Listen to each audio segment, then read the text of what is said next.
Yeah. Long-term parking with the security on the plane. Well, I feel every time I go up there in the winter, I have to top of the deck. Oh, and then variably snows when I come back. It is. Yeah. Everybody flies a lot and keeps the snow shovel in the trunk of his car. It's just that reason.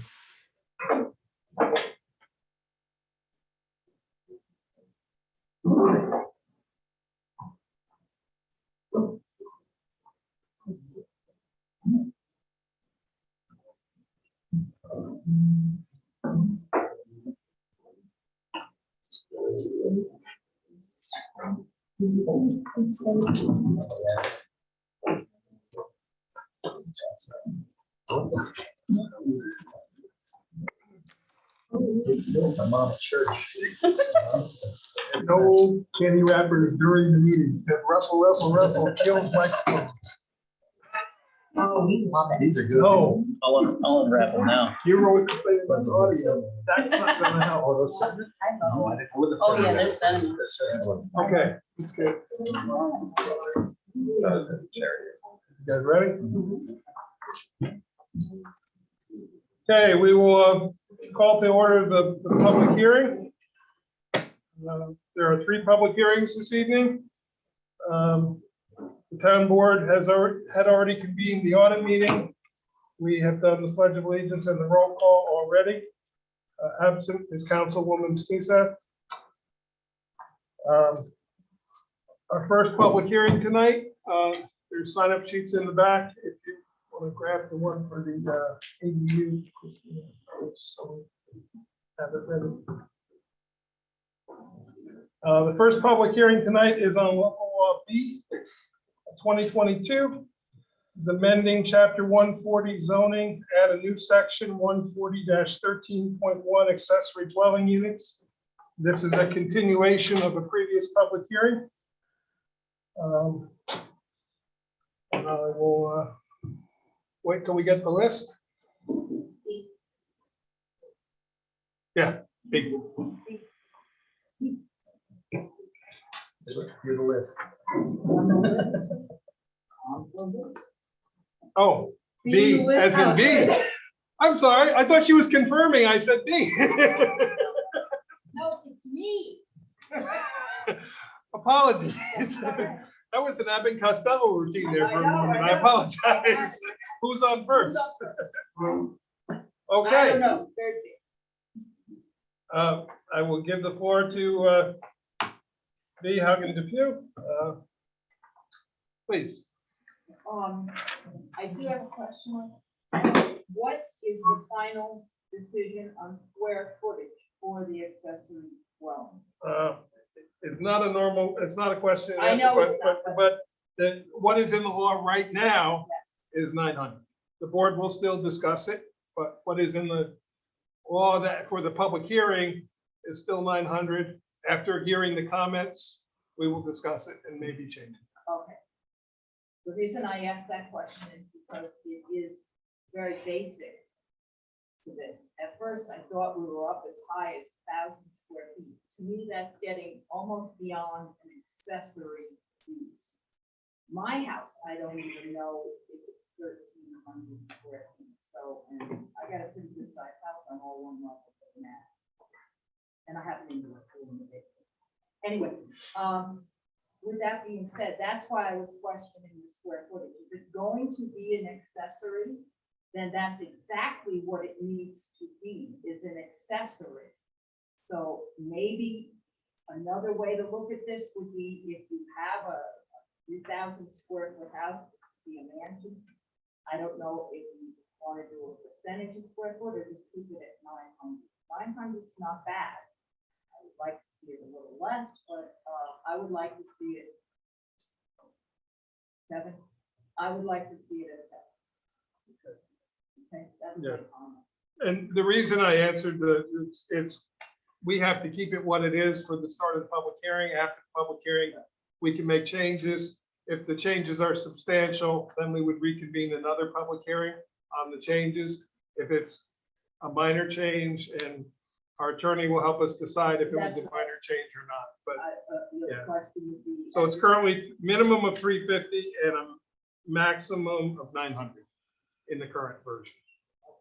But we have heard comments from a number of people that it should be considered less. Anybody else from the public want to speak on this tonight?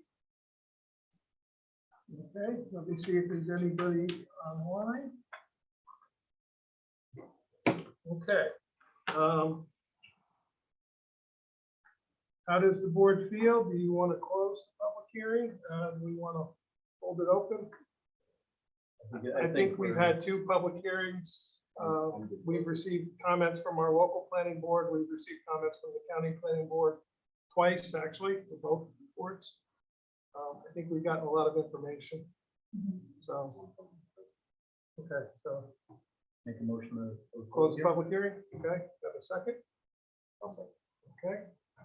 So I have a motion and a second to close the public hearing. All in favor? Aye. Opposed? Okay. The next public hearing is item B on the agenda. This is the public hearing on the comprehensive plan addendums.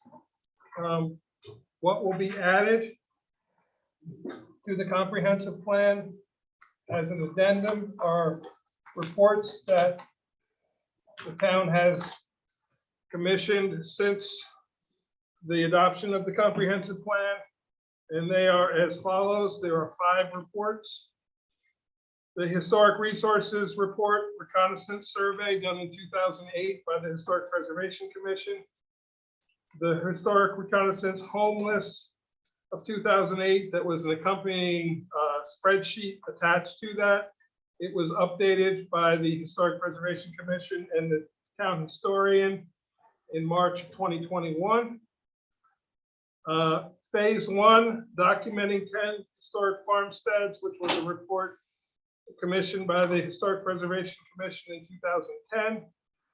The open space inventory, which was a report commissioned by the town board in 2016. And the natural heritage plan, which was a report commissioned by the town board in 2018. I want to be clear, by adopting these documents as part of the comprehensive plan, any recommendations that are in this are not adopted by the board. If there are, especially in a number of them, there are a set of specific recommendations. Those would have to be adopted by local law moving forward. What this does is adopts the document itself as part of our comprehensive plan as the basis for our zoning codes in the future.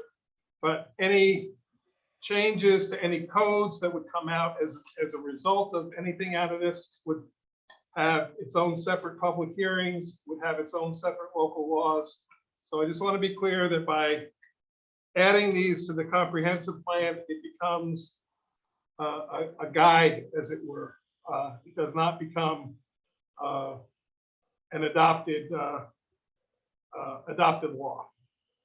So with that, I would ask, you have the sign up sheet there, Christina?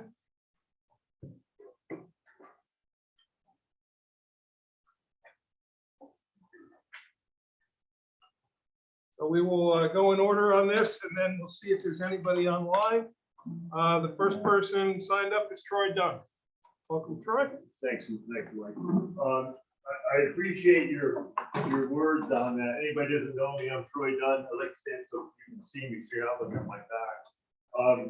The first thing I've got to comment on is seeing this video reminded me when I was in the military, all the briefings were all televised. And the presenter walks in and sees a bunch of old fighter files. He says, geez, it looks like a Rogaine commercial. So looking at the bald noggins around there. So for you follically challenged people, I hope you find that humorous. I think it's a slippery slope, adopting a study, and yeah, it's not regulatory, but it's guidance. That's like having a bad GPS, in my opinion. So you have probably seen, so I apologize for the redundancy, but since, correct me if I'm wrong, the NHP and the OSI, the open space inventory, have not there's been no amendments to that, correct? Nothing's been updated. Is that true? That is correct. Okay, so therefore, I would like to resubmit my letter that was originally dated, whatever the date was in March, the previous public hearing during the big COVID thing when people weren't able to come back. So if you don't mind, it's short. I'm a fast reader. Could I read it in? Please. Just so it's there? Absolutely. And then I'll Please give you do. a copy of that, and others may not have heard that. So, Understood. No, please do. thank you. Okay, this is a memorandum for record to the town of Rochester Town Board, is what it is, and it's from, I'm the author, but it represents my entire family, the Dunn family. The town of Rochester open space inventory dated January 2016, and town of Rochester Natural Heritage Plan dated April 2nd, 2018, should not be adopted as a town comprehensive plan. Our opinion. The open space inventory and natural heritage plan, NHP, are both incomplete as they fail to consider the cost of the recommended action. There is a direct monetary cost incurred for the report's authors' recommended actions, cost to taxpayers, and cost to landowners in potential revenue loss due to additional restrictions. These proposals in their present form lack fiscal transparency, and committing to their adoption is akin to committing to purchasing a new vehicle without ever knowing the price. No one would do that, and no one should support doing the same with public tax dollars while impacting privately held lands. Furthermore, the boundaries of the referenced critical environmental areas, CEA, as referenced in the NHP map, page 70, is arbitrary and lacks peer-reviewed scientific data supporting the author's recommendations. At present, there are conservation and forestry programs in place with the state that meet the objective of preserving open space and forest management. These programs are voluntary to the landowner.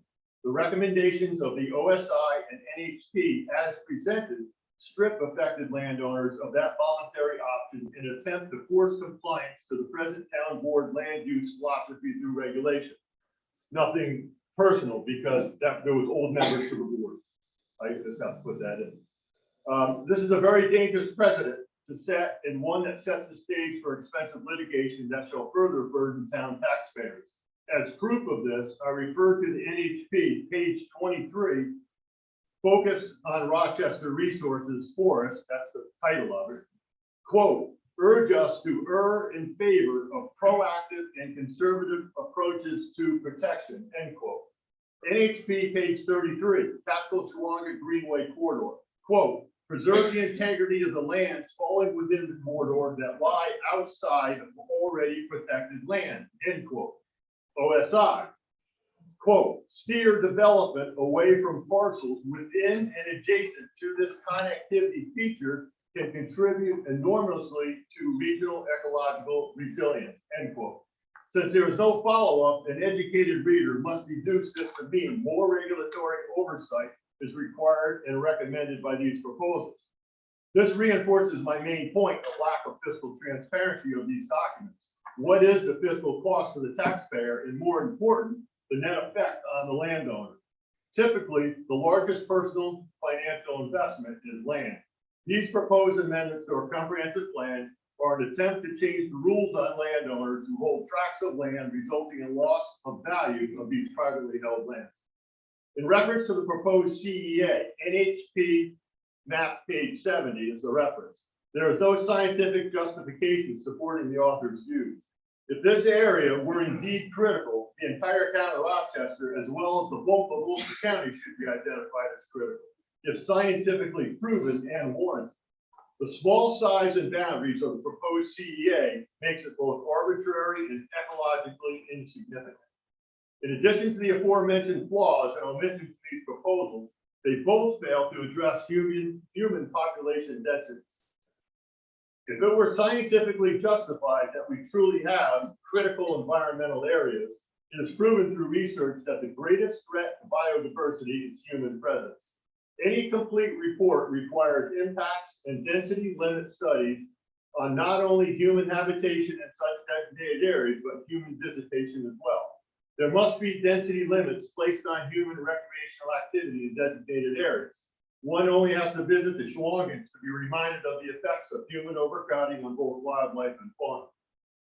The irony should be apparent that as the town celebrates the Mohawk Mountain House, a structure which drastically disrupts the natural ridge view, the Cliff House, and building at Minnewaska, the chances of the Smiley and Phillips families of successfully embarking on those endeavors today would most likely never get out of committee under the regulation that is sure to arise from adopting these incomplete proposals. The result is the possibility of irreparable financial harm to large tract landowners due to unreasonable regulatory restrictions. By definition, if these proposals were complete, we would know what regulatory oversight shall be enacted with a cost analysis. These proposals to amend the town comprehensive plan are incomplete due to the author's lack of supporting scientific data and financial transparency. The documents are replete with unsubstantiated opinion masquerading as scientific fact due to the lack of supporting research data. The very foundation of science is fact supported by peer-reviewed research data. The lack of this information in the NHP and OSI in present form renders them merely expensive opinion pieces that have no place in public policy. For these reasons and many more not addressed here for brevity, these proposals in their present form should not be adopted into the town of Rochester comprehensive plan. Thank you. Thank you. Next speaker. For the record. Thank you. Please. Thank you very much. No problem. Thank you. Next speaker is B. B. Hogan DePew. Okay. If this is already, if the comprehensive plan is already adopted and we follow it to base zoning and planning on, and we add this to that comprehensive plan, then it is part of law because you're adding it to something that's already had public hearings on it and already been adopted. So by adding this to it, even though you say it's only a guide, it then, by being added to the comprehensive plan, could very well become law on its own. So it's not just a guide at that point, it becomes law, and that is the problem. The purpose of this heritage or the study was for inventory purposes. Well, you can inventory trees and you can inventory streams and you can inventory the ridges, and that's fine. But what was never founded in this inventory is the fact that somewhere in this property, in this heritage plan, there is an Indian burial ground. And to disturb it is sacrosanct. It is wrong. People should not, and if I'm correct, rail trails can be built over this property that would be part of this comprehensive plan that has been studied. And there are other things, people going through, like Troy said, leave it alone. You don't want people prancing around through there. People don't prance around our burial grounds. I only go there for flowers or wreaths or something, or pay my respects or go to talk to my grandparents. I certainly don't go traipsing over everybody else. And that's what I'm afraid will happen. At some point, somebody decide to build something up there and they're going to find Indian bones, and I think that's wrong. And I think if it's, you really want to do a good study and get a scientific starting point, and get a hold of the Department of Interior and have them look into it. Don't just take what went in this inventory, because this inventory by these two men were not complete. And that's my concern. If the comprehensive plan is already law, which it is, we follow for the clean water, the keeping of the land, the trees, the forestry, whatever, then to add this to it, to add this heritage plan to it, which already has old data, it's going to be a law, not just a guide. Thank you. Okay. Next speaker is Ruth Bendulius. Well, Mike, I think your introduction this evening, talking about what was going to be included, is very good, but it should also be included online with all the information, and it wasn't. This heritage This, area, the link to this document was at the bottom of the announcement. At the bottom of the public hearing announcement. it also wasn't on the very first page. Understood. We will try to make these clear next time, but the link was there to the document. this heritage area proposition seems to be getting like an insidious annual hemorrhoid. Big deal public hearings, little or no explanation for its necessity. And incidentally, our prior tax assessor, Mike Dunham, was unable to even identify the exact parameters of this heritage area on the tax map. Unfortunately, Mr. Barak was not in his office when I went to the town hall to find out if there was a better description of the tax map now. I don't think there have been any changes. I believe present town board member, Mr. Coleman, was the person hired years back to consult and draw the map that was prepared for the heritage area paperwork. That's not true? No. Who did? On the It document. was done as part of the study. Mr. Coleman assisted the town board last year, but it was done as part of the document, the grant money that from the DEC that paid for the study. Well, if he was a paid person doing this, there may be some conflict. of Not interest, Mr. Coleman, the person who wrote the study. And he had nothing to do with it. Who, Mr. Coleman? No. Mr. Coleman assisted the town board last year in preparing a draft. But it did not. But it's not the one presented in the comprehensive plan. What is presented to the comprehensive plan is the natural heritage plan document. And also wasn't paid for. Correct. Because this plan is so nebulous, property owners in the so-called heritage area are at a big disadvantage. They really don't know what the town board has in mind for their future. I believe there needs to be much more transparency on the part of the town board for a better understanding of the need, if any, for this heritage area plan to be put into our comprehensive plan. Because this subject is now so old hat, it clearly demonstrates that this plan is not a priority need for the taxpayers of our community. Perhaps more transparent work needs to be done. Thank you. Thank you. Anybody else wish to speak on this topic? Yes, sir. I did not get to be here for the opening of this part of the town meeting. So when Mr. Dunn was speaking, I believe, he kept referring to the author of a particular document. And I thought that he was referring to the author of the document that we're talking about, called the National or the Natural Heritage Plan. Yeah, I could, if you'd like, so I'll paraphrase not paraphrase, I'll state again what I stated at the beginning of the meeting since you weren't here. Okay.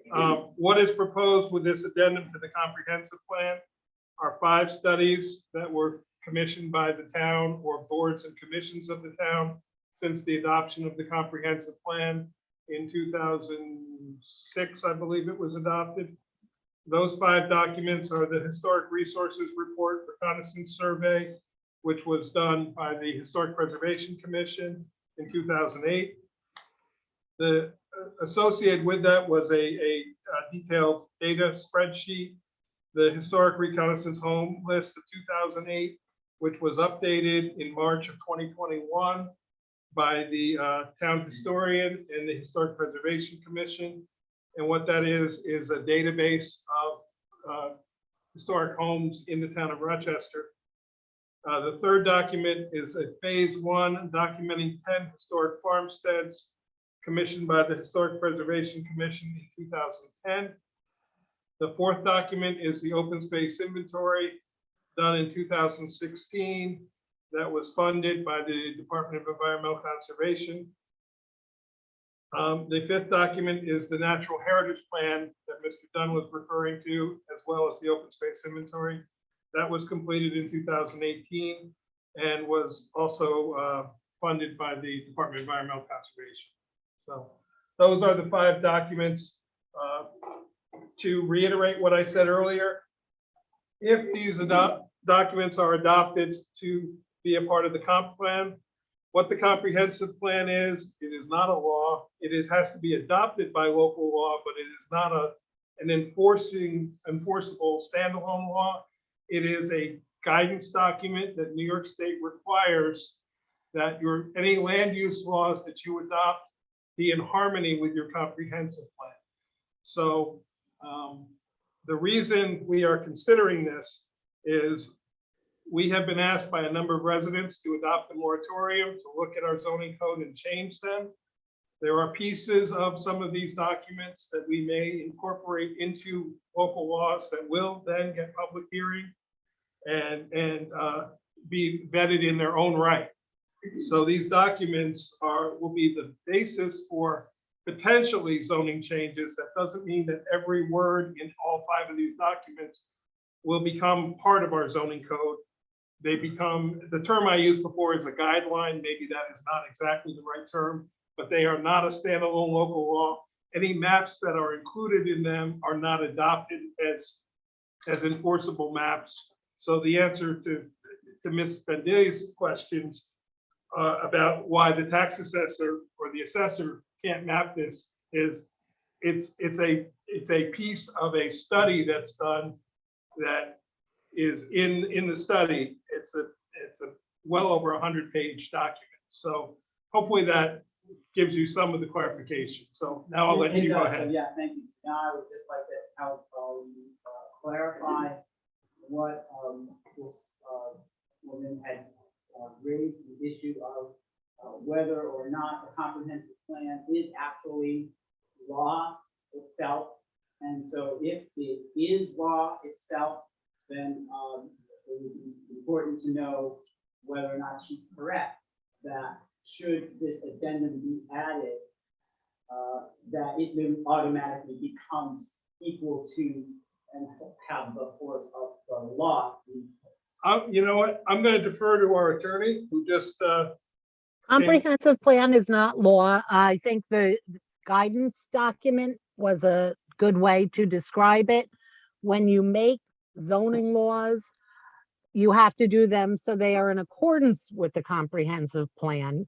So you take that into consideration, but it is not an actual law. So I'm going to rely on that being a correct answer.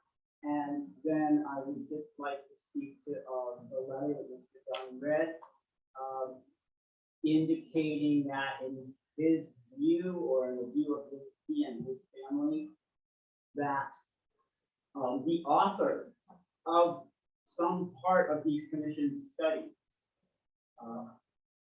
i.e. the open space inventory and the natural heritage plan, that somehow there's great flaws in the way in which the authors of these commission studies went about doing their work.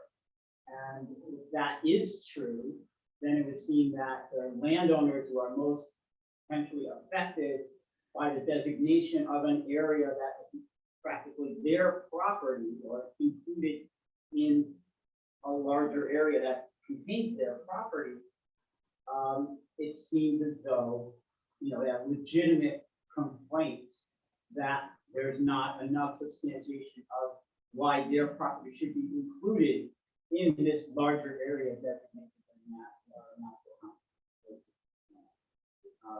It doesn't make any sense that commission studies would not be thorough enough to meet the standards of, you know, landowners impacted by this.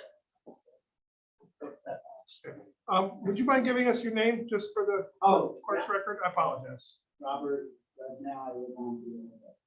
Thank you very much. Anyone else? Yes, Ms. Avery. Okay, I just got an email from as a member of the HPC. They're going to begin this in the next couple of weeks to update the historic homes and farms in the town of Rochester.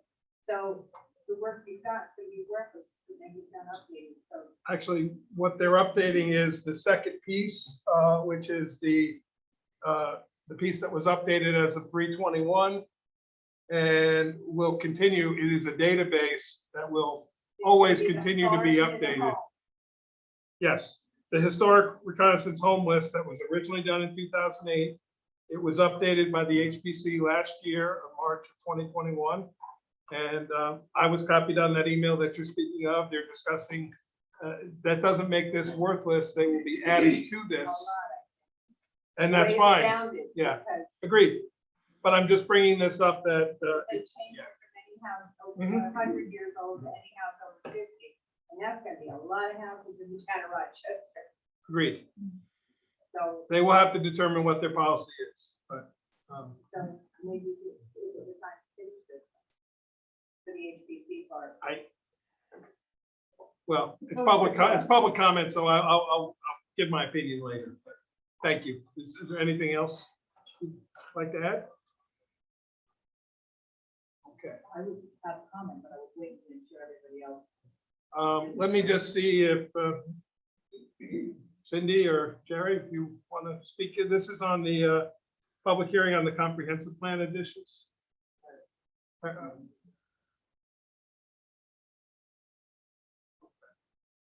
Me? Okay.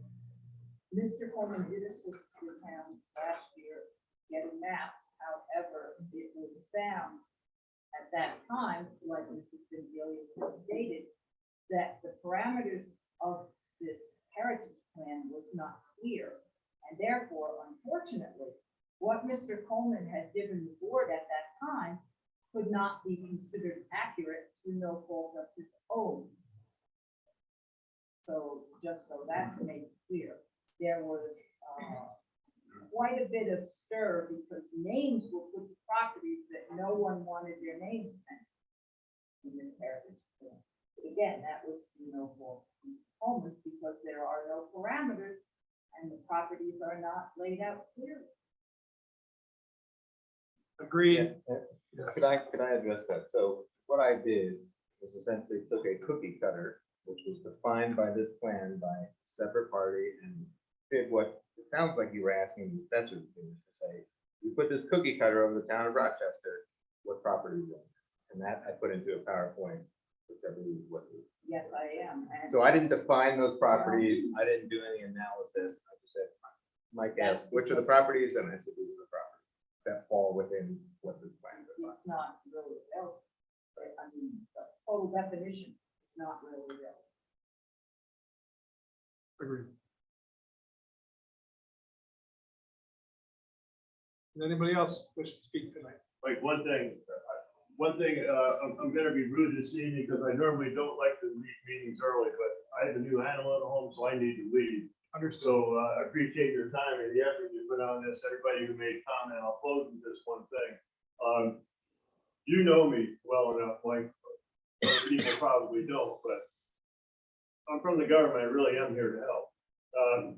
Seriously, I'm not gonna be a hindrance. I think I proved that with the solar farm. I tried to put out some good ideas and let's get through this together. We can do the same thing here, but I will stand by and I will debate anybody, anytime on the merits of those two plans. I wrote I can't even speak. I can write, but I can't talk. I wrote regulatory guidance for the United States military. I did that for a living. So if I can help in any way, my opinion, I think part of the problem with these plans or studies is they lack objective. Anything we do, we should start out with, what's the objective? If there's no objective, you shouldn't be doing it. And I tell people all the time, when I was an instructor in the military, go out, if you're doing it, it better have a real world application, meaning there should be purpose behind it. Purpose, objective, all synonymous. But I love that word objective. Everything we do should have an objective behind it. So what is the objective of the OSI and the NHP? That's all you got to do. Tell me what it is. If I don't agree with it, we can talk about it. That's how we'll get through this together. But as a large tract landowner, I find it offensive not to even be approached on this and have this thing try to be stuffed through. Whether that's really occurring or not, that's debatable. But I'm here to tell you, I'm here to work with you, not against you. But what's the objective? That's where we should start. It should always be, we got a problem. Well, how do we fix it? Okay, let's come up with some objectives, then some goals, and let's strike down this path to rectify it, whatever it is. So with that, give you good evening. Thank Thank you. you.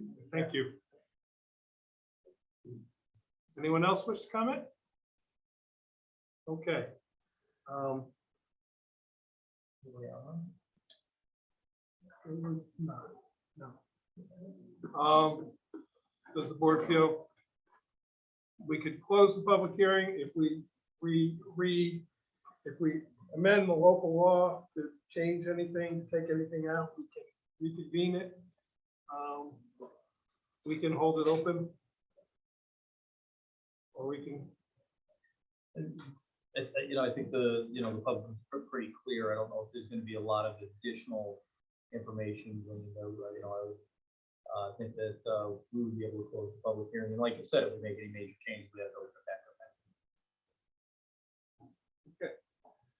I don't think it hurts us to keep it open. It seems like a strong opinions about it. I'd like to talk about it as a board.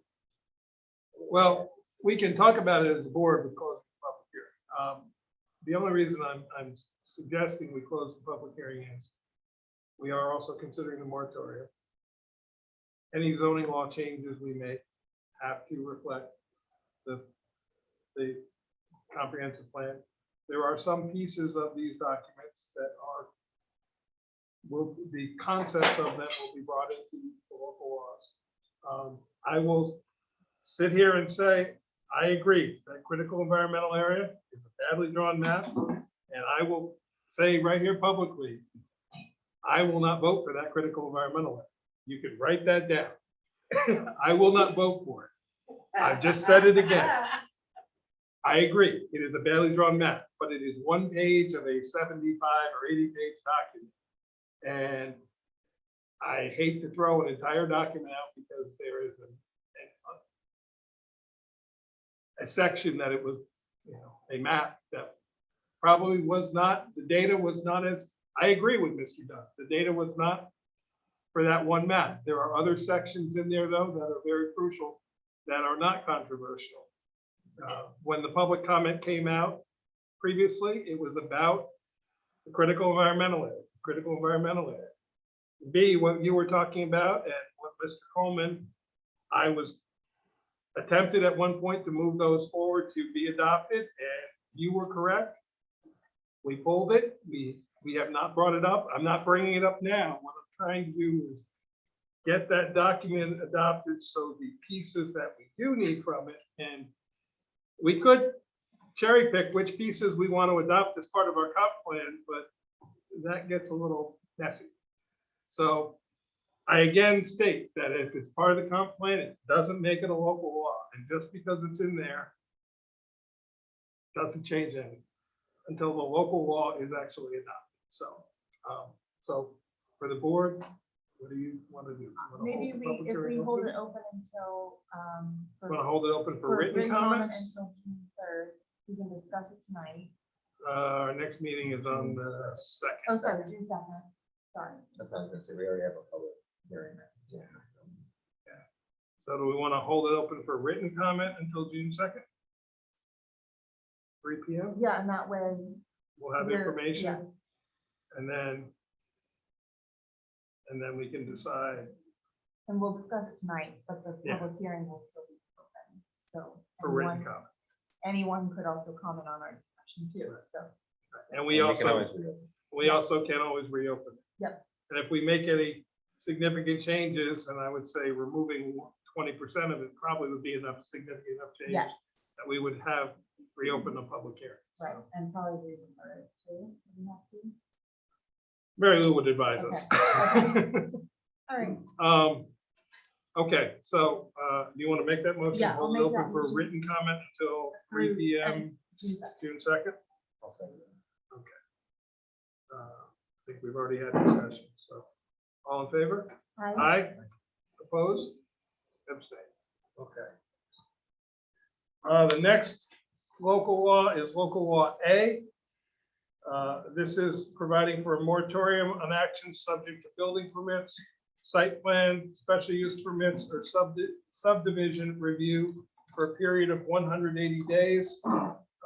If anybody has not seen it, we do have 4 or 5 copies extra here that we can provide to anybody. Do you have those with you? Christina has them here. Do you have the extra copy of the moratorium here?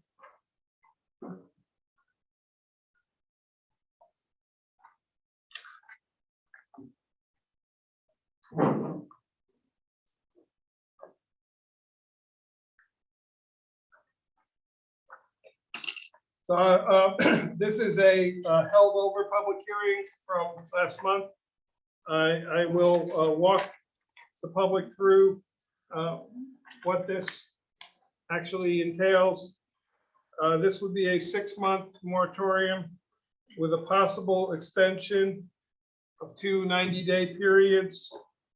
They would have to be extended by resolution of the town board. It's not an automatic.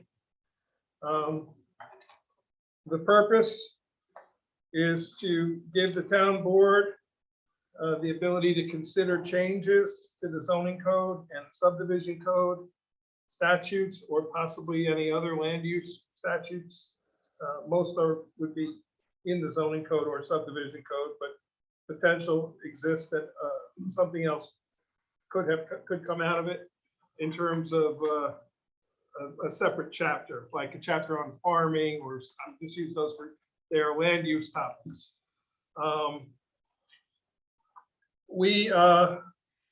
There are exceptions that would be allowed to continue. And those exceptions are as follows.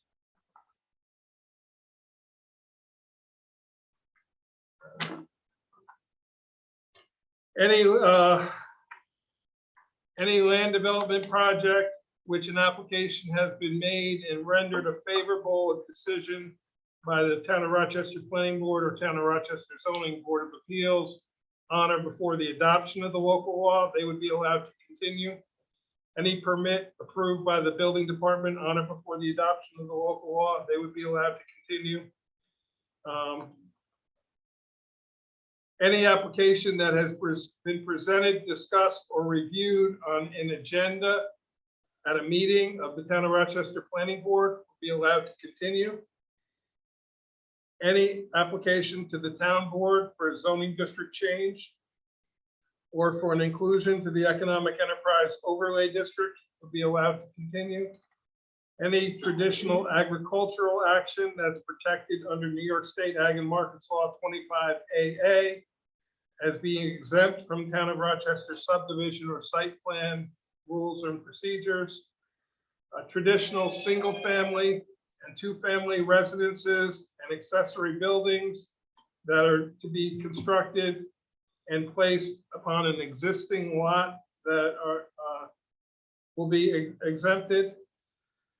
Any application for an accessory dwelling unit, should the town board adopt that local law. Any application determined classified as an accessory use or accessory structure by the code enforcement officer.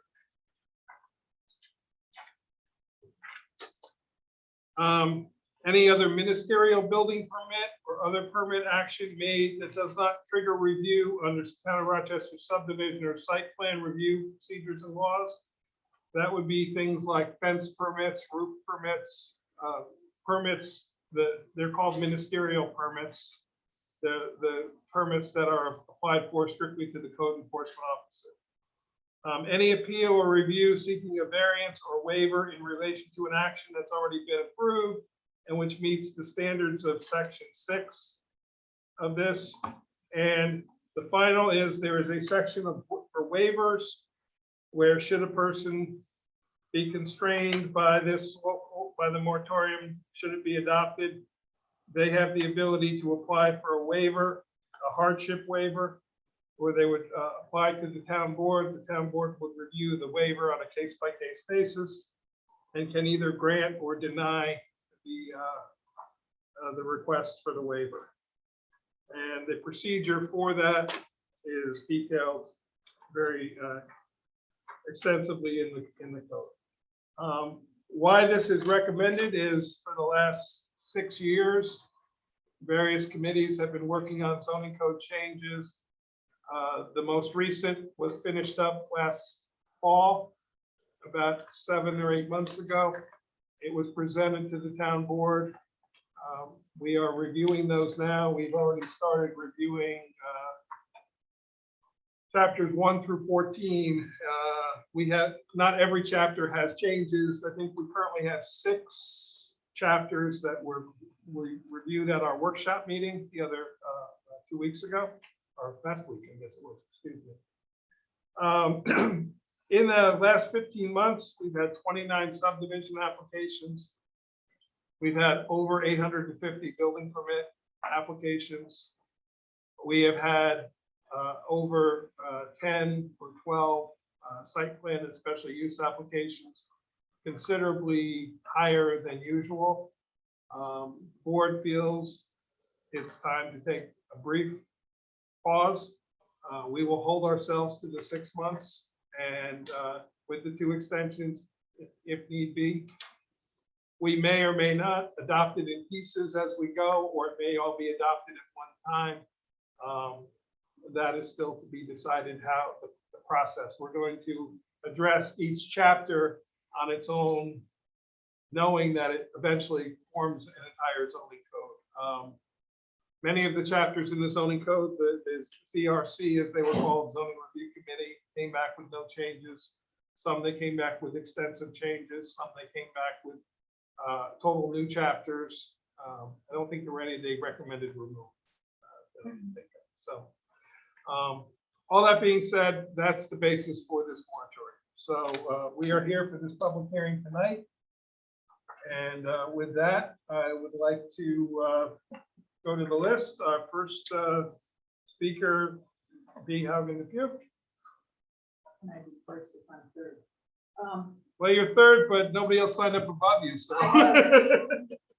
Anyway, what I have to say is I am in favor of the moratorium, and at the regular town board meeting, in the first week of May.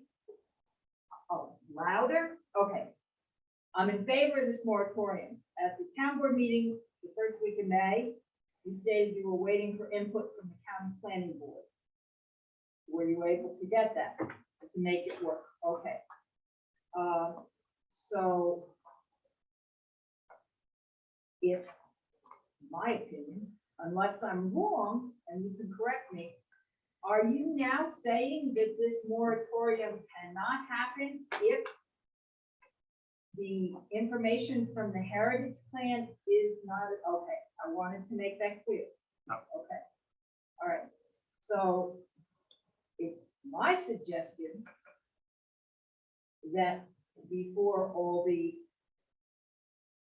land sales that have been promoted happen and we get this moratorium on the books, close the public hearing tonight and adopt this moratorium and not put it on another 2 weeks or the 2nd of June. I believe the 2nd of June is too late. We need to do it tonight. That's all I have to say. It's imperative that we get this moratorium done. Ms. Bendulius? I don't know if there's been any discussion with planning board, zoning board, town board, in executive session, concerning some of my concerns. But along with this much needed moratorium, I would hope that the tax assessor and the town board will also consider dealing with the consequences of large parcels being removed from the tax roll. A pilot needs to be explored. Local citizens should not have to suffer a possible huge tax hike. Also, land use and traffic changes, especially in residential areas, must be carefully evaluated and dealt with for the security, comfort, and the well-being of our whole community. It is the town's duty to work diligently for getting all the important legislation done in the short amount of time allowed. Thank you. Thank you. Matthew Greenwald. This me. I haven't attended one of these before. I have vacant land over on Roebuck Road that have been trying to develop with my wife for a number of years, into a family home. And I'm here to voice support for the moratorium. I used to live in Colorado, and if you've ever been there, it's just like an ocean of houses across like every hill, every place that can be developed.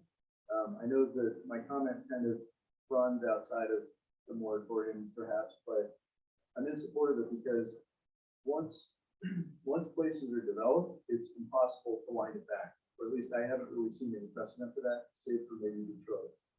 And so I think we should be thoughtful about what kind of place that we want to live in. I guess also, I know that we're faced with like a confluence of complex problems like housing crisis and shortage and all sorts of things. But I guess all I'm trying to say is like, it's hard to wind things back. So it's easier to take time and be thoughtful while we move forward, and to have an opportunity to do that is pretty valuable. Okay. So, Next speaker, Besnow? Yeah. Okay. Okay, so, I am very much in favor of moratorium in general.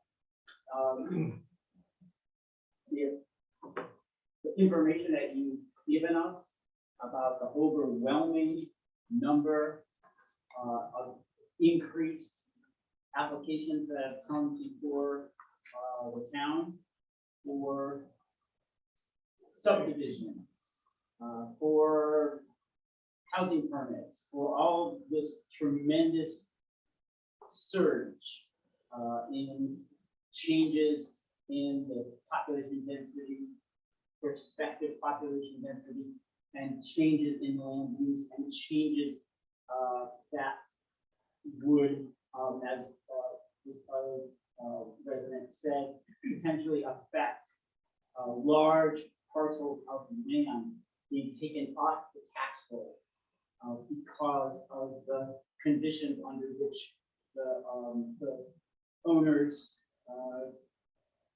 potential use of the property qualifies it for some kind of tax exempt status. This could be very, very damaging to the revenue that the town needs and has depended on by prior property owners for going back many, many years. It goes without saying that the more applications there are for housing permits, the more applications there are for development of property into its various uses, whether they be residential or commercial. When those uses are not commercial, then the opportunity for revenue, tax revenue that the town could then generate from new commercial uses for property is gone, finished. And instead, the town will then have to depend on revenue from the actual residential uses of the property based on the value of the property. When owners of property damage the property in such a way as to diminish the property's value, that has a very downward spiraling impact on the land value and the residential desirability and value of properties all around. So it's, I think, imperative that the town be able and have the means to have laws that allow them to operate in the best interest of everybody who lives in the town in such a way that someone can just come in, buy property, turn it into a church, or turn it into some other tax exempt use, and thereby take it off the tax rolls, depriving the town of any possible revenue from that property in perpetuity, or as long as that. I'm very much in favor of that not happening. And then I would also just love, because a lot of this goes over my head, I would love to understand what the exemptions, the list of exemptions, how that interfaces with these 29 applications or subdivisions, 180 housing permit applications. Does that mean that all those 29 subdivisions and all those many housing permits, they're automatically exempt because there's already applications in for them? Or did I hear something about if they haven't already been approved, there can be a moratorium, but if they have been approved, then they're exempt? If my last statement is correct, then it certainly is important to understand at the outset of the moratorium, how many of these 29 subdivisions have been approved? And how many of these 180 or whatever the number is, housing permits have been approved? Because are we just having a moratorium like going forward and everything that's now under application is automatically grandfathered in?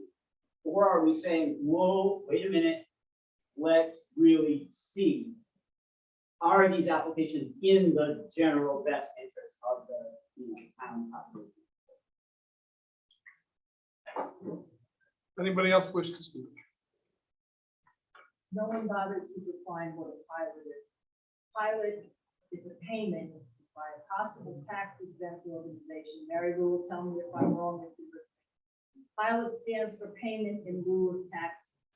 So if people are coming forward and have a tax exempt region for a piece of their property, they could still do a pilot for the remaining acres of their property, a pilot being some amount of money, and I believe it has to go through the assessor's office, and there are some established set of rules for this, but they can pay the town a pilot, payment in lieu of taxes, 20,000, 30,000, 50,000, whatever it would be, instead of their regular taxes.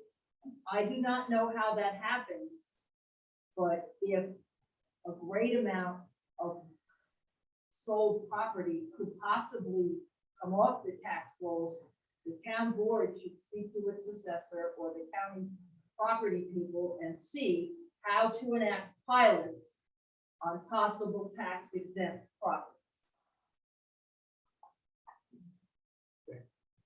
Anyone else wish to speak again? Or, okay, Mr. Fornino, you haven't spoken yet, so Yeah, I didn't sign in my. that's quite all right. Just wanted to say, this is my 50th year in town, and so I've lived here longer than any other place on earth. And I'm hoping that I'll be buried between my two favorite buddies, Jake and Jake. The family seems fit to do that, and that brings to mind, we worked together, Mike, on a board a number of years ago, doing zoning and being concerned about everybody's interest in what took place in the town. And I go back before that and recall a situation that occurred, and it really affected just above us in the town of Marlborough, when IBM decided that they were going to pull out of what's now Tech City, and kind of left us with quite a hole in having bought a lot of residential homes for the employees, so forth, in Stonebridge area and whatnot. And as a property owner, which I'm also the landlord, we're landlords here, and long term, never had an interest in Airbnb or any of those things, and that's fine. But I believe that people need places to live, and I try to effectively help that.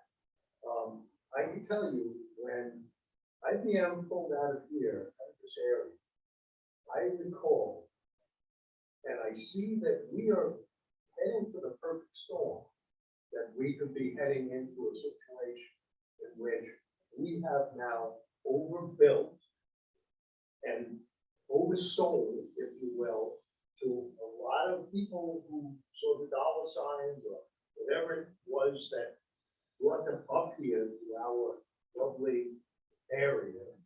And what happens is a real concern when those places, all of a sudden the market drops and we are now stuck with a bunch of houses that were way overpriced when they were built. Plywood was $100 a sheet. And I can tell you, I have 2 properties that need to be reconstructed. They're grandfathered by having previous existing buildings. And it was just not,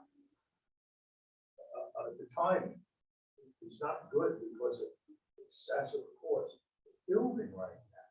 And yet what we're seeing going up around us and the sales of property, my wife just told me, we just pointed it out on Whitfield Road coming down tonight.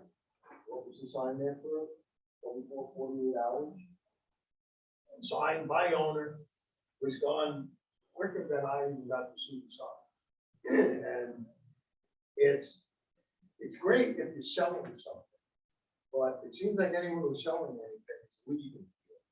And that brings its own problems when the people make their money and they leave, God bless them, they own the property, pay the tax on it. But it's those of us who are left behind going to have to deal with that. And I remember back when IBM literally abandoned this area, what took place, a lot of properties that they couldn't all of a sudden give them away. And what happened with tax days here because those properties were empty. So I am definitely speaking of family that we are for this moratorium. I agree with Dean that, and this gentleman said it very eloquently, we were already behind the 8 ball. And it seems sadly that this only comes about, look how few people, there were a number more at the last meeting, but when we talk about the representation of the town, I don't think the town realizes what could happen when these things start steamrolling through. And now how do you stop it? And if nothing else, I think what we did when we spent 2.5 years, Mike, on the zoning, we looked at everything. There were a lot of people who did not take how we were, the 10 of us were serious about not hurting people, but trying to help people, and trying to grandfather things in that would help this town. And now, I think now's the time that we have to act on at least stepping back and looking at what is happening to our neighborhoods, to our towns. And I really wish that you folks would act upon that. Thank you. Thank you. I just had one. Yes, Mr. President. Couple additional questions. I'd love to have an answer to the question that I'm going to take comments and then I'll answer. The status of everything that's under application at this point. And then I'd also just like to know, is this meeting of the planning board being attended by everybody on the planning board? Does this group at the table represent that entire planning board, or are there people missing? We're the town board. There's one member missing this evening. The town board is made up of 5 members. Okay. Not the planning board, the town board. Okay. This is a town legislative action. I got that. And so it's one person missing. Correct. And who is it? Charlotte Smith. Ms. Bendulius. Comment about what happened with Tech City and what happened after. A gentleman bought Tech City and he's kind of still involved, I guess, in those millions of dollars in taxes. So it's not fixed very quickly at all. Exactly. Okay, anybody else wish to comment? Okay. I'm going to ask the board first if they want to discuss this, and then I will answer a couple of questions for clarification that came up. So how does the board feel? I do want to, before we close or discuss this, we did receive from the local planning board, their comments. Their biggest comment was that they felt that the prohibited actions and the exemptions were difficult. They thought it should be cleared up and clarified better. They suggested they be molded into one section. That's not the way you write a moratorium. A moratorium says this is what you can't do, and these are the exceptions. That's the template, as it were, for how a moratorium is written. So while their comment may appear to be valid, it's not the template that you write a moratorium in. So that was their only comment. Otherwise, they were supportive of it. As a body, they say that individual members had different opinions, but as a body, they were in favor of it. The county planning board submitted what is called a required modification, which we must do. They say that if we extend it by the extensions, that we make the county planning board and the town and the public aware of the status where we are before we adopt an extension. That's a very reasonable request. And should we need the extensions, absolutely, we would support that. We would have to, the extension would not be a separate local law, but, and Mary Lou can correct me, I don't know if we can do it simply by resolution or if we have to have a public hearing on it. But we You just certainly need a resolution. okay, but we certainly would follow that required modification. The second, they sent what they call advisory comments. They make a comment that since we allow application for a zoning change or inclusion in the EEO district, that if the town board grants those, that the subsequent development that would go with it be allowed to continue based on the review that the town board would be reviewing the zoning change or the EEO very intently before they granted it. It is an advisory comment. It does make sense.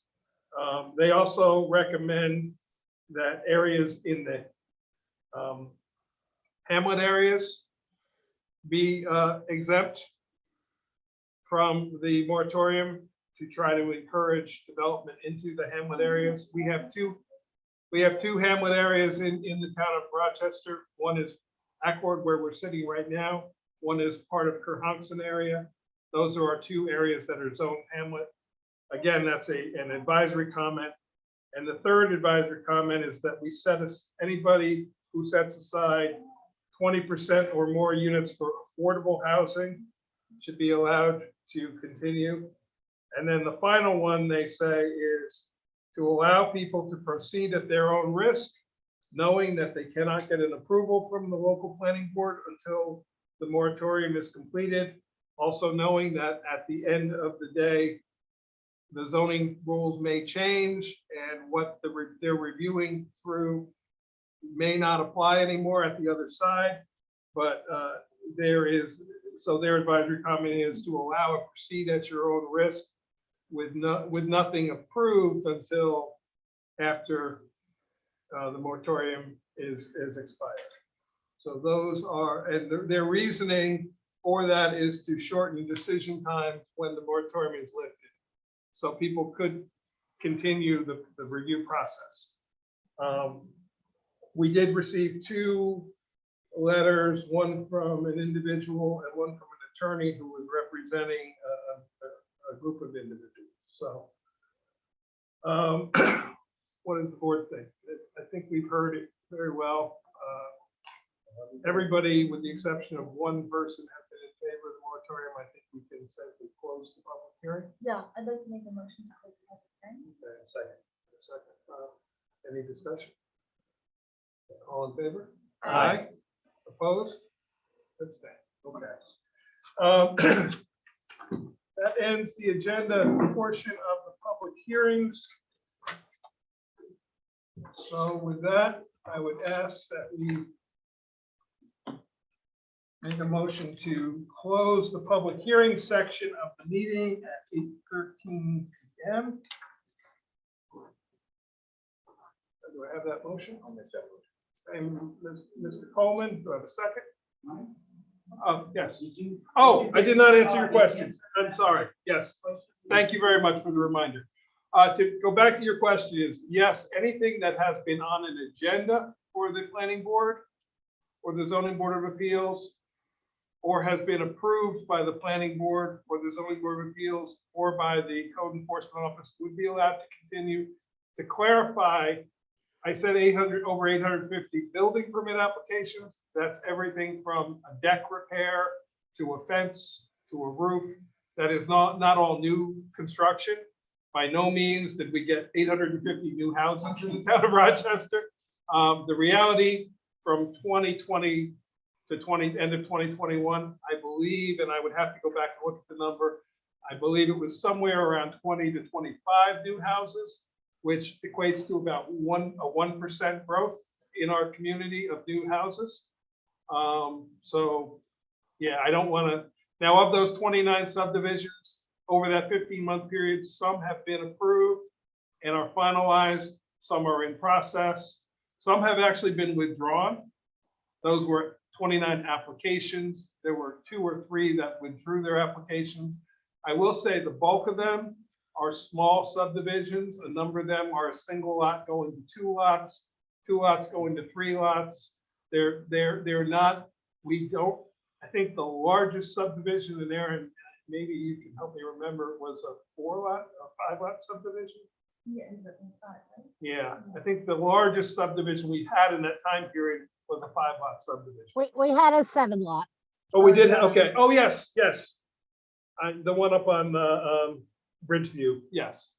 Thank you for clarifying, Mary Lou. So there was 1 7-lot. The bulk of the rest of them were smaller lot subdivisions. That is, hopefully that answered your question.